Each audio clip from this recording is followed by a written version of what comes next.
नमस्ते मित्रों, I hope आप सब बहुत ही अच्छी हेल्थ में होंगे और कुछ ना कुछ नया सीख के खुद को कल से बेटर बना रहे होंगे। दोस्तों, क्या आप most of the time stressed और अनसेटिस्फाइड फील करते हो? क्या आपको लगता है आपकी लाइफ बस चल रही है, कुछ भी आपके हिसाब से नहीं हो रहा? क्या आपको लगता है आपकी लाइफ में कोई मेजर चेंजेस की ज़रूरत है? अगर इसमें से किसी भी सवाल का जवाब अगर हाँ है तो आपकी लाइफ शायद आउट ऑफ बैलेंस है और ये वीडियो शायद कुछ हद तक उसे रीबैलेंस करने में आपकी हेल्प कर सकती है। दोस्तों, आज हम बात करने वाले मोटिवेशनल स्पीकर और ऑथर गौर गोपाल दास जी की बुक लाइफ्स अमेजिंग सीक्रेट। आपने यूट्यूब पे या फिर सोशल मीडिया पे तो गौर गोपाल दास जी के वीडियो देखे ही होंगे। जितने इंटरेस्टिंग वे में वो वीडियोस में लाइफ लेसन समझाते हैं, उतने ही इंटरेस्टिंग तरीके से उन्होंने इस बुक में हमारी लाइफ के प्रॉब्लम्स और उनके क्रिएटिव सॉल्यूशंस को समझाया है, जो हमें एक हैप्पी और फुलफिलिंग लाइफ स्पेंड करने में हेल्प करेंगे। गोपाल दास जी कहते हैं, लाइफ में शांति, खुशी और सेटिस्फेक्शन हमारे लाइफ में आने वाले मुश्किलों से भाग के नहीं, लेकिन उनसे डील करके उनके क्रिएटिव सॉल्यूशन निकाल के मिलेगी। हमारी लाइफ एक कार की तरह है। जैसे कार 4 व्हील के बैलेंस से चलती है, सिमिलरली हमारी लाइफ भी 4 इंपॉर्टेंट पार्ट के बैलेंस से चलती है, जो कि है व्हील नंबर 1 हमारी पर्सनल लाइफ, व्हील नंबर 2 हमारे रिलेशनशिप्स, व्हील नंबर 3 हमारी वर्क लाइफ और व्हील नंबर 4 हमारा सोशल कॉन्ट्रीब्यूशन। जिस तरीके से कार के चारों व्हील बैलेंस्ड और अलाइन होने चाहिए, सेम वे में हमारी लाइफ के भी ये 4 पार्ट्स बैलेंस्ड और अलाइन होने चाहिए। अगर कार के व्हील प्रॉपरली अलाइन है बट किसी टायर में हवा कम है तो कार लंबा नहीं चल पाएगी। सिमिलरली इन चारों पार्ट्स को अलाइन करने के बाद अगर हमारा एटीट्यूड, हमारी वैल्यूज और हमारे मोटिव्स बराबर नहीं है तो हमारी लाइफ भी स्मूथली नहीं चल पाएगी। तो चलिए एक इनक्रेडिबल जर्नी पे, जहां हम इन लाइफ के सारे एस्पेक्ट्स को डिटेल में समझ के हमारी लाइफ को बैलेंस्ड, हैप्पी और फुलफिलिंग बनाने की ट्राई करते हैं। सबसे पहला व्हील था पर्सनल लाइफ। पर्सनल लाइफ का बैलेंस स्टार्ट होता है ग्रेटिट्यूड से, यानी कि हमारी लाइफ में जो अच्छा हो रहा है उसके लिए थैंकफुल होना। एक बार एक सोशल एक्सपेरिमेंट करने में आया, जिसमें एक world class internationally famous musician को रास्ते पे वायोलिन बजाने के लिए कहने में आया। कुछ मिनट्स तक तो किसी ने उसको नोटिस भी नहीं किया। थोड़ी देर के बाद एक जन उसे कुछ पैसे देके गया। ऑलमोस्ट 1 घंटे के बाद एक जन कुछ मिनट्स तक वहां रुका और म्यूजिक सुन के चला गया।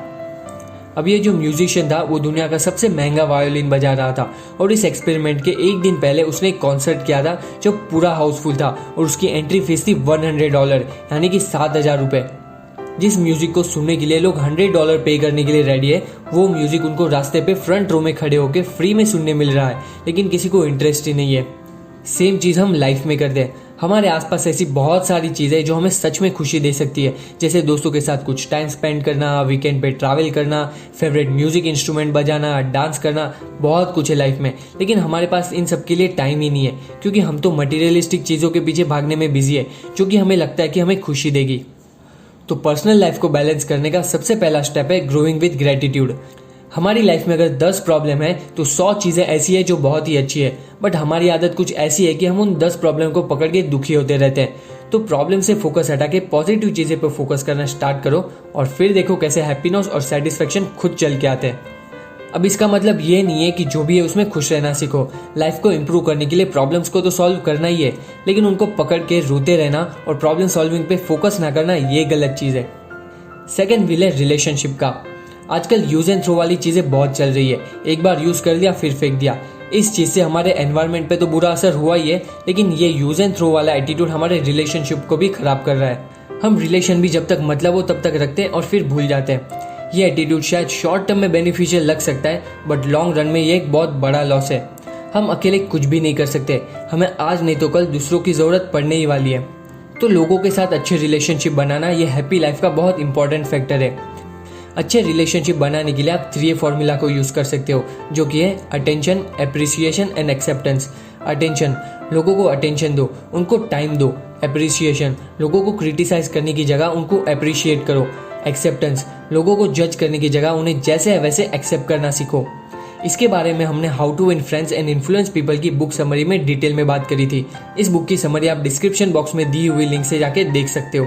अब क्वेश्चन ये है कि कैसे हम रिलेशनशिप को हेल्दी और स्ट्रांग बनाएंगे, और इसका आंसर है हमें अपना नजरिया बदलना होगा। ऑथर कहते हैं हमें 5 तरह के लोग देखने मिलते हैं। पहले टाइप के जो लोग होते हैं वो हमेशा दूसरों में बुराई ही देखते हैं, और ये लोग छोटी सी प्रॉब्लम को भी बहुत बड़ा करके प्रेजेंट करते हैं। ये लोग एकदम ही सेल्फिश और इनसिक्योर होते हैं। उनको कितनी भी अच्छी चीजें दिखा दो, वो हमेशा दूसरों में बुराई ही निकालेंगे। सेकेंड टाइप के जो लोग होते हैं उन्हें समझ तो आता है कि कौन सी चीज़ें बुरी है और कौन सी चीज़ें अच्छी है, बट वो लोग इंटेंशनली दूसरों की बुरी चीज़ों पे फोकस करते हैं। ये लोग बहुत ही कॉम्पिटिटिव नेचर के होते हैं और वो हमेशा ये सोचते हैं कि कैसे वो खुद को दूसरों से अच्छा प्रूव करे। थर्ड टाइप के जो लोग होते हैं उन्हें कुछ फर्क ही नहीं पड़ता, वो अपने में मस्त रहते हैं, किसी के बारे में उनको कुछ पड़ी नहीं रहती। ऐसे लोग सेल्फ सेंटर्ड होते हैं और वो हमेशा अपने काम से काम रखते हैं। फोर्थ टाइप के जो लोग होते हैं वो लोगों की अच्छाई और बुराई दोनों को देखते हैं, लेकिन कॉन्शियसली लोगों की अच्छाई पे फोकस करते हैं और दूसरों को एनकरेज करते हैं, उन्हें अपने पोटेंशियल तक पहुंचने में हेल्प करते हैं। और लास्ट टाइप के जो लोग होते हैं उन्हें लोगों में सिर्फ अच्छाई दिखती है, उनको किसी की बुराई दिखती ही नहीं है, लेकिन इस तरीके के लोग मिलना ऑलमोस्ट इम्पॉसिबल है। अब आपको लोगों के साथ अच्छे रिलेशनशिप बनाने के लिए फोर्थ टाइप का पर्सन बनना है। आपको कॉन्शियसली लोगों की अच्छाई पे फोकस करना है और बुराई को इग्नोर करना है और दूसरे लोगों को उनके गोल्स को अचीव करने के लिए अपनी तरफ से बेस्ट हेल्प करनी है। हमारे रिलेशनशिप भी इन्वेस्टमेंट की तरह होते हैं। किसी से कोई रिटर्न एक्सपेक्ट करने से पहले आपको खुद का कुछ इन्वेस्ट करना पड़ता है। आप जितना ज़्यादा इन्वेस्ट करोगे रिलेशनशिप में, लॉन्ग रन में उतना ही ज़्यादा रिटर्न आपको मिलेगा। रिलेशनशिप को हैंडल करने में एक इम्पॉर्टेंट चीज़ है जो हम हमेशा मिस कर जाते हैं और वो है फॉरगिवनेस। गलती हर किसी से होती है, लेकिन एक गलती को पकड़ के हमेशा के लिए रिलेशनशिप को ख़त्म कर देना ये सही नहीं है। गोपाल दास जी कहते हैं किसी भी इश्यू को 3 चीज़ों के बारे में सोच के सॉल्व करना चाहिए। सबसे पहला, लुक बियॉन्ड द सिचुएशन।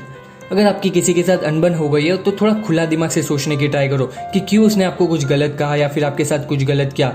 जब आप किसी चीज़ का रीज़न फाइंड करने की ट्राई करते हो तो बहुत सारी चीज़ें बाहर आती है जो आपको सिचुएशन को ज़्यादा अच्छे से समझने में हेल्प करेगी। सेकेंड है, separate the episode from the person. ये मेरी प्रॉब्लम नहीं है, ये तो तुम्हारी प्रॉब्लम है। ये कहने से बेटर है सिर्फ प्रॉब्लम पे फोकस करो कि प्रॉब्लम क्यों है और उसे सॉल्व करने की ट्राई करो इंस्टेड ऑफ एक दूसरे को ब्लेम करने की। थर्ड है, look for the higher purpose. किसी रिलेशनशिप को खत्म करने से पहले ये सोचो कि वो रिलेशनशिप शुरू क्यों हुआ था। पॉसिबल है उसके पीछे कोई बड़ा पर्पस हो। लेट्स से आप और आपके फ्रेंड ने मिलकर बिजनेस स्टार्ट करा, तो आपके पर्सनल मैटर से ज़्यादा इंपॉर्टेंट है बिजनेस। तो खुद के पर्सनल इश्यूज को साइड में रख के बिजनेस के बारे में सोचो और प्रॉब्लम सॉल्व करने की ट्राई करो। ये थी कुछ बातें जो अगर आप अपनी लाइफ में फॉलो करते हो तो आप दूसरों के साथ के रिलेशनशिप को और स्ट्रॉन्ग बना सकते हो। अब थर्ड विल था वर्क लाइफ। बहुत लोगों की लाइफ में कामकाज को लेके बहुत चिंता रहती है, बिजनेस का टेंशन, जॉब का टेंशन, डेडलाइंस, ये वो बहुत कुछ। पिछले कुछ ईयर्स में हमें ये कॉर्पोरेट पॉलिटिक्स ये वर्ड बहुत सुनने मिलता है। ये पॉलिटिक्स सिर्फ कॉर्पोरेट वर्ल्ड में ही नहीं, सब जगह देखने मिलती है। कॉलेज में स्टूडेंट से लेके बिजनेस में सब जगह। इस गलाकाट कंपटीशन के मेन 2 रीजन हो सकते हैं। पहला, jealousy. For example, Steve jobs को उनकी ही कंपनी से बाहर कर देने में आया था। सेकेंड रीजन है अनकंट्रोल्ड एम्बिशंस।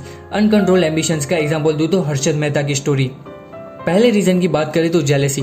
तो लाइफ में हमेशा हम कौन से भी लेवल पर होंगे, कोई ना कोई तो होगा ही जो हमसे ज़्यादा बेटर होगा। तो अगर हम इस जेलेसी वाले ट्रैप में फंसेंगे तो कभी नहीं निकल पाएंगे, क्योंकि हमेशा कोई ना कोई तो हमसे बेटर होगा ही। और अगर कंपटीशन अनकंट्रोलेबल एम्बिशन से होगा तो आप जानते ही हो कि हर्षद मेहता का क्या हुआ था। ज़्यादा ग्रीड एट लास्ट सारी चीज़ों को छीन लेती है। तो सॉल्यूशन क्या है? सॉल्यूशन है self discovery. Find a purpose of your life.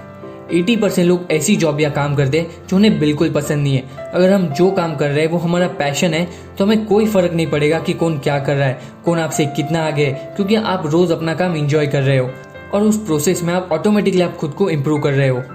तो आपको खुद से 2 क्वेश्चन पूछने हैं। पहला, व्हाट आई लव, मुझे क्या करना पसंद है। सेकेंड, मुझे जिस चीज़ में इंटरेस्ट है उसमें मेरी स्किल कैसी है, क्या मैं मेरे आसपास के लोगों से उस चीज़ में बेटर हूँ।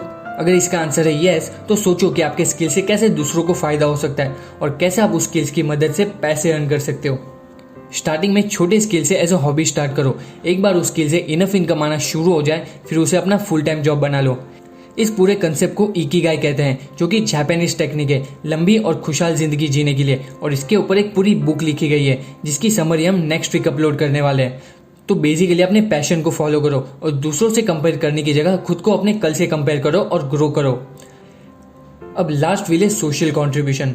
मोहम्मद अली का एक फेमस कोट है, the service you do for others is the rent you pay for your room here on अर्थ।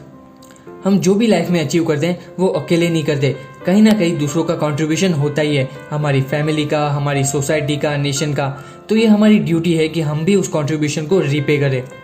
जब हम खुद के लिए कुछ करते हैं तब हमारे माइंड को और बॉडी को प्लेजर मिलता है। जब हम दूसरों के लिए कुछ करते हैं तब हमारे सोल को प्लेजर मिलता है, एक डीप सेटिस्फेक्शन मिलता है जिसकी हम सबको तलाश है। हमारी लाइफ आइसक्रीम और कैंडल की तरह है। आइसक्रीम और कैंडल दोनों को ऐसे छोड़ दो तो थोड़े टाइम में पिघल जाती है, लेकिन दोनों हमें एक स्ट्रॉन्ग मैसेज देती है। आइसक्रीम की फिलोसॉफी है enjoy it before it melts, और कैंडल की फिलॉसफी है give light to others before it melts. Ice cream पिघले उसके पहले उसके मजे ले लेने चाहिए और कैंडल पिघले उसके पहले वो दूसरों को काम आनी चाहिए।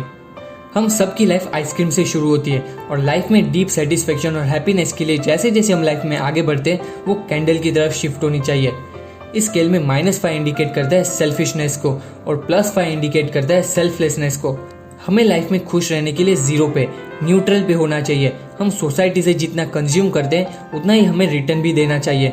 हमारी लाइफ में डीप सेटिस्फेक्शन और हैप्पीनेस और बढ़ने लगते हैं जैसे जैसे हम इस स्केल में कैंडल की तरफ और आगे जाते हैं। तो हमने लाइफ के चारों व्हील्स को डिटेल में समझा। ये चारों व्हील अलाइन और बैलेंस है, लेकिन व्हील में हवा कम ज्यादा होगी तो भी कार स्मूथली नहीं चलेगी। सिमिलरली हमारा माइंडसेट ठीक नहीं होगा फिर भी हमारी लाइफ ठीक नहीं चलेगी। तो अच्छे एटीट्यूड और अच्छे मोटिव के साथ अगर हम इन प्रिंसिपल को लाइफ में फॉलो करते हैं तो डेफिनेटली हम एक हैप्पी और सेटिस्फाइंग लाइफ जी सकते हैं। आई होप आपको काफ़ी चीज़ें सीखने मिली होंगी इस वीडियो से और मुझे बहुत खुशी होगी अगर ये वीडियो आपकी लाइफ में 1% भी इंप्रूवमेंट लाता है। मैंने अपनी तरफ से बेस्ट बुक समरी बना के आपको प्रेजेंट करने की ट्राई की। अब आप अपनी तरफ से बेस्ट कर सकते हो इन प्रिंसिपल को फॉलो करके और इस वीडियो को अपने फ्रेंड्स और फैमिली के साथ शेयर करके। At last, thank you for watching. Keep reading, keep learning, take care.